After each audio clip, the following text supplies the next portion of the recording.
সূরা ইখলাস 3 বার পাঠ করে হাতের মুঠে ফু দিলে কি হয়? আমি আবারও বলছি, সূরাতুল ইখলাস 3 বার পাঠ করে হাতের মুঠে ফু দিলে কি হয়?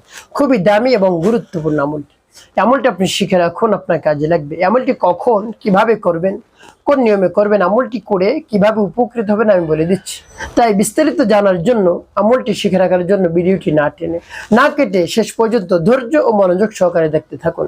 অবশ্যই আপনি সঠিক নিয়মে আমলটি করতে পারবেন। তাহলে চলুন কিভাবে আমলটি করতে হয় জেনে নেওয়া যাক। আমলটি করার শুরুতে আপনি যে কাজটি করবেন সেটি হলো উত্তম রূপে পবিত্রতা অর্জন করবেন। পবিত্রতা অর্জন করে উত্তম পোশাক পরিধান করে একেবারে নির্জন একটি জায়গায় কিবলামুখী হয়ে আপনি বসবেন। তারপরে কিছু সময় আপনি বসে থাকবেন, কিছু পাঠ করবেন না, আপনি খেয়াল করবেন কোন উদ্দেশ্যের জন্য আমল করতেছেন, সেই উদ্দেশ্যের কথা আপনি খেয়ালে নিয়ে আসবেন, স্মরণ নিয়ে আসবেন। তারপরে আপনি সেই দোয়াটি বা আমলটি করা শুরু করে দেবেন। সর্বপ্রথম কি করবেন? আপনার জীবনের সমস্ত গুনার কথা স্মরণ করে ক্ষমা প্রার্থনা করবেন। হে আল্লাহ, আমি অন্যায় অপরাধ করেছি, দিনে রাতে প্রকাশ্যে গোপনে যত ধরনের অন্যায় অপরাধ করেছি মাফ করে দিন, ক্ষমা করে দিন, এভাবে বলবেন। তারপরে 3 বার দুরূদ শরীফ পাঠ করবেন, সাল্লাল্লাহু আলাইহি ওয়াসাল্লাম, সাল্লাল্লাহু আলাইহি ওয়াসাল্লাম, সাল্লাল্লাহু আলাইহি ওয়াসাল্লাম। এবং যখন ইস্তিগফার এবং দুরূদ শরীফ পাঠ করা হয়ে যাবে, তারপরে আপনি কি করবেন? তারপর আপনি সেই সূরাটি পাঠ করবেন, সূরাটি পাঠ করবেন। আর যখন সূরাটি পাঠ করবেন তখন মনে মনে চিন্তা করবেন, ভাববেন কোন সমস্যা সমাধানের জন্য আপনি আমলটি করতেছেন। আমি পরে বলে দিচ্ছি কোন সমস্যার জন্য আপনি আমলটি করতেছেন।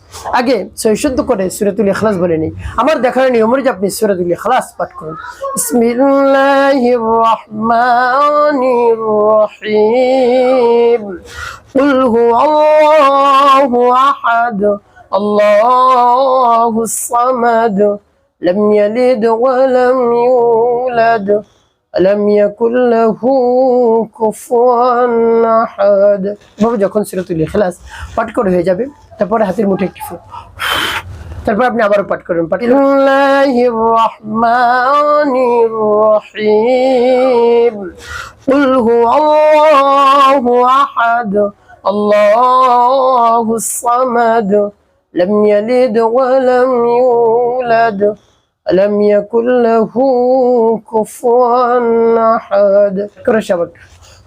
তারপর আপনি মনে দরদ নিয়ে আবার পাঠ করবেন। বিসমিল্লাহির রহমানির রহিম। কুল হুয়াল্লাহু আহাদ, আল্লাহুস সামাদ, لم يلد ولم يولد ولم يكن له كفوا أحد।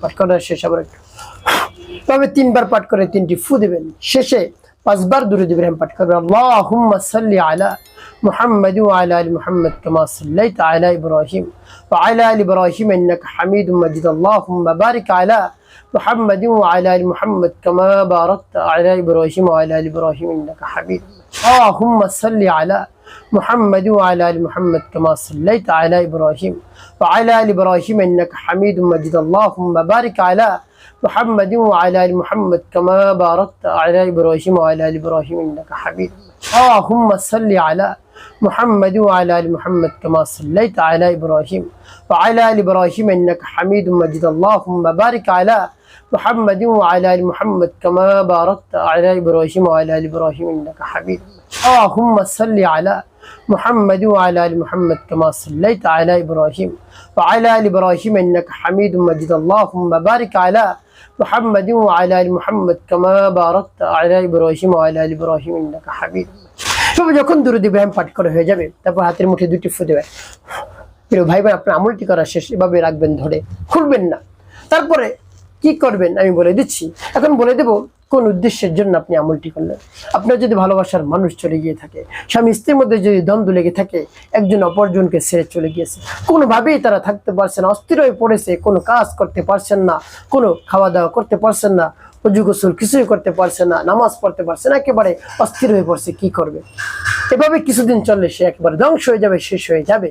এই জন্য সাথে সাথে আপনি আমলটি করুন, আপনার ভালোবাসার মানুষ চলে আসবে, আপনার কাছে চলে আসবে, আপনার ভালোবাসার টানে চলে আসবে, একজন অপরজনের দিকে আকৃষ্ট হয়ে যাবে, একজন অপরজনকে ছাড়া কোনোভাবেই থাকতে পারবে না। আপনি আমলটি করুন বিশ্বাস নিয়ে, একেবারে স্থির হয়ে, অবশ্যই আপনি উপকৃত হতে পারবেন।